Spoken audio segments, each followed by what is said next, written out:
Welcome back to my YouTube channel. Make sure to like and subscribe to the channel for more interesting stories like these. Now, let's get into today's story video. My little sister's 18 female best friend, 18 female, came on to me during a sleepover and we had. She wants to date me, 20 male. My younger sister has known her best buddy for around 7 years. Her buddy used to despise me, but as we grew older, I believe she developed feelings for me. To be more specific, I am roughly a year and a half her senior. She'll be 19 in a few months, and I just turned 20 last month. As we grew older, her buddy drew more close to me, and we became friends. She's attractive, polite, and an all-around wonderful person. I like her, but I have a feeling she's a bit too young for me. She and my sister spend a lot of time together at our house, and she comes over often. The strange thing is that we all attend to the same institution, so I see her buddy all the time. Her closest friend had been flirting with me for a long, and my sister had even informed me that she seemed to be interested in me. Anyway, she came here the other night to spend the night, and she and my sister hung out, and she invited me to join them. We had a nice time, and she was going to take my bed while I took the sofa. She phoned me to help her repair the TV, but she ended up seducing me and attempting to get me in bed with her. I was apprehensive because of her age and relationship with my sister, but she became tactile with me, so I went in and gave her what she wanted. We had some excellent and even fell asleep together for a little time till I had to go before everyone woke up. She then texted me and asked to speak with me. She said that she had emotions for me and that she liked me, and she also requested that we give it a try because she believes we might be something special together. She told me she wanted something serious and that she felt horrible seeing me with other females and that she wants it to be just her. I like her and all, but I don't want to be evaluated based on her age since she's a little young. Another factor is that I want to talk about it with my sister. So, what are your thoughts on the age difference and chatting with my sister? Story 2. My wife cheated on me, but only after I did. The destruction of a man. This, my friends, is a heartbreaking real story, and I'm not sure why I'm typing it or if anybody will read it. It's late at night, and I haven't slept in months. I've likewise been unable to discuss this with anybody, so maybe this is my way of sharing. To begin the tale, we must go back to July/August of 2015. My wife and I had relocated because I had enlisted in the Army. She'd never been away from her family before, and I imagined she felt lonely. She obtained a job and acquired some new pals. I was pleased for her, but it turned out to be our undoing. Every day she and Amy, not the girl's true name, spent together. Amy introduced her to drugs, which shattered our marriage. During this period, my wife seldom spent time with me or spoke to me much. She would shout at me in front of her buddy, and her companion would even berate me. This is when I made the fatal error. I went online and met a woman we'll name Bianca. Bianca was lovely, and clever.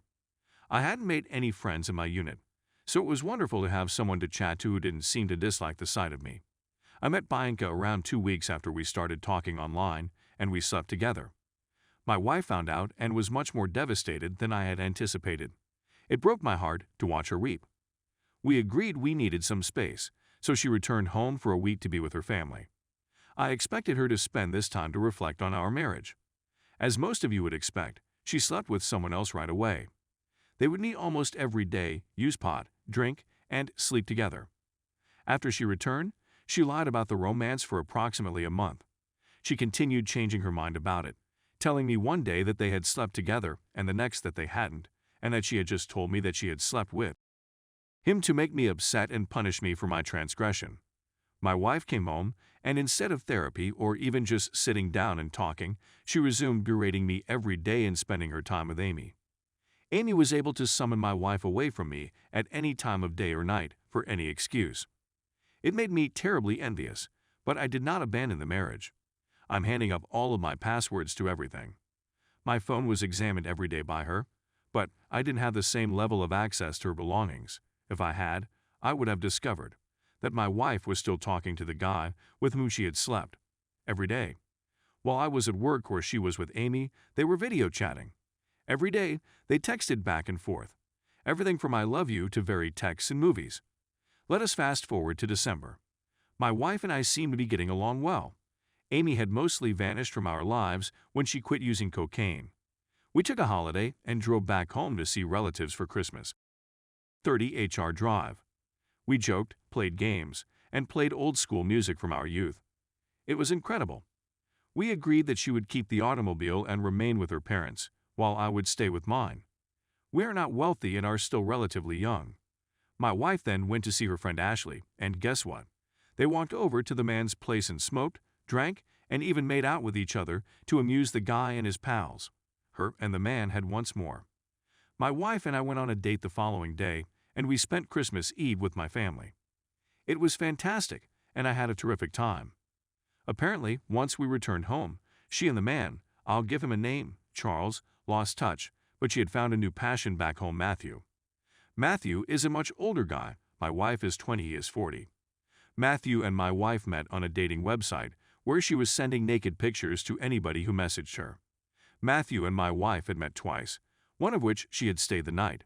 Her and Amy devised a scheme to fool me into thinking my wife was spending the night at Amy's. I noticed my wife's attitude had altered and she appeared pretty off a week after she spent the night at Matthew's. She suffers from bipolar disease. I asked her what was wrong one day when I came home to get something for work, and she informed me she slept with Charles again while we were home in December, and she recently slept with Matthew. I was heartbroken, but I had to go to work. About 20 minutes later, I received a call from my wife's workplace stating that she had not arrived for work. I contacted her, but she did not answer. I eventually called our neighbors, who went to check on my wife. I got a call back indicating that my wife had requested to be sent to the emergency department. She was suicidal, didn't seem to be reacting, and seemed distant. I hurried to the emergency department and stayed in silence with her for 5 hours before she was admitted to the hospital's mental unit on the base, where I work. I visited her in the mental unit every day, sitting with her for hours. She rejected the meds and was experiencing severe auditory hallucinations. Her marijuana and cocaine usage, according to the psychiatrist, exacerbated her bipolar condition. Furthermore, the last psychiatrist she saw gave her medicine, which exacerbated her bipolar disease. Instead of a mood stabilizer, they gave her an antidepressant. She was sent to a civilian hospital since she was a citizen at a military hospital and denied care. I couldn't see her as often as I used to, but I did go to see her and cuddle her. Of course, we couldn't discuss about her adultery or decide if we should be together at this period. 3 weeks later, she was freed, and we felt it was best for her to be surrounded by family, so we sent her home. Back home, she continued to take her medicine, enrolled in college, and found work. We don't communicate much because, well, I was upset and didn't know whether I wanted to be with her. She stated she was done with cheating and apologized. In May of 2016, she came to see me for a week. It went better than I expected. We chatted, and she admitted that she hadn't spoken to Charles at all. I trusted her and conducted some study on bipolar infidelity before deciding to forgive her and attempt to heal our relationship. I cheated on her as well after forcing her to relocate hundreds of miles away from her home. I'm not one to blindly believe, so I decided to go into her Facebook and discover that she has looked up Charles around 3-4 times a week since she came back home, but there have been no communications between them on Facebook. I decided to access my Verizon account and see who she'd been messaging. In April, I noticed she had contacted Charles multiple times. They texted and spoke on the phone for hours. I questioned my wife YET again whether she had spoken to any males since she had returned home. She informed me that Charles had contacted her, but she had ignored it, sensing that I had dredged up information. Needless to say, when I probed her, her tale shifted and unraveled. She claims she eventually called him to get marijuana and ended up smoking with him. She claims they never had and that she only saw him once. According to the records, they ceased chatting on April 29th. They chatted on the phone for an hour TWO times on April 29th. And then my wife phoned him 9 times in a row, and he never responded or answered, and they haven't spoken since. About a week ago, I video chatted with her and ordered her to contact him on speakerphone.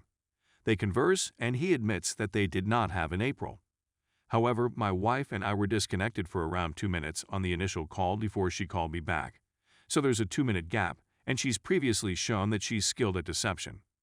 Her rationale for checking him up on Facebook is that she had stopped communicating to him and wanted to make sure he didn't publish any of their images or videos.